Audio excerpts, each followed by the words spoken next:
ఇక స్టాక్ మార్కెట్లో selling tsunami కొనసాగుతోంది. ఆ రోజు ఈ రోజు అని లేకుండా ప్రతిరోజు ట్రేడ్ ప్రారంభం కావడం ఆలస్యం వందల పాయింట్లు నష్టపోతోంది. నిఫ్టీ సెన్సెక్స్ గురువారం కూడా భారీగా నష్టపోయాయి. నిఫ్టీ ఇంట్రాడేలో 300 పాయింట్లకి పైగా నష్టపోగా ట్రేడ్ క్లోజ్ అయ్యేసరికి 23,639 పాయింట్ల దగ్గర నిలిచింది.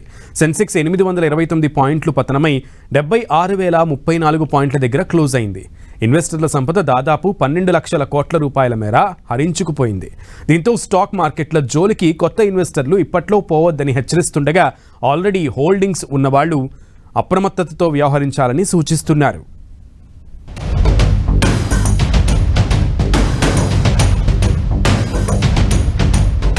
ఓ రోజు పైకి మరో రోజు కిందకు, అస్సలు నమ్మొద్దు ఈ ట్రెండ్.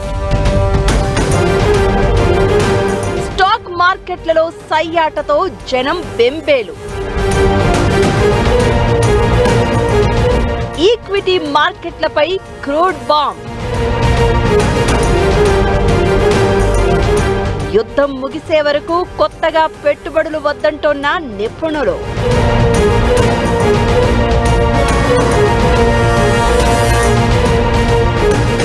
పశ్చిమాసియాలో యుద్ధం, క్రూడ్ ఆయిల్ ధరల పెరుగుదల మన స్టాక్ మార్కెట్లను తీవ్రంగా దెబ్బతీస్తోంది.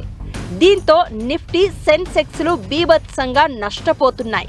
2% గురువారం నష్టపోగా గత వారం నుంచి కనుక లెక్క పెడితే కనీసం బీఎస్ఈ లిస్టెడ్ కంపెనీల మార్కెట్ క్యాపిటలైజేషన్ 50 లక్షల కోట్లు నష్టపోయిందని అంచనా.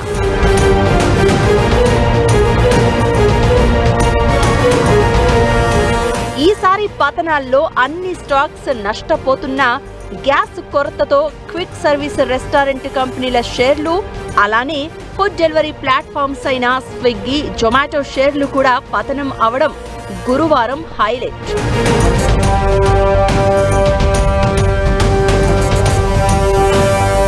స్టాక్ మార్కెట్ల నష్టాలకు కారణాలను వెతికితే క్రూడ్ ఆయిల్ రేటు నిలకడగా $100 పైనే ట్రేడ్ అవుతూ ఉండడం ప్రధానం కాగా, ఈ మధ్యలో ట్రంప్ 16 దేశాలపై ఎంక్వైరీ ప్రారంభిస్తానంటూ ప్రకటించడం మరింత గందరగోళానికి నెట్టేసింది. మరోవైపు రూపాయి పతనం అప్రతిహతంగా సాగుతోంది.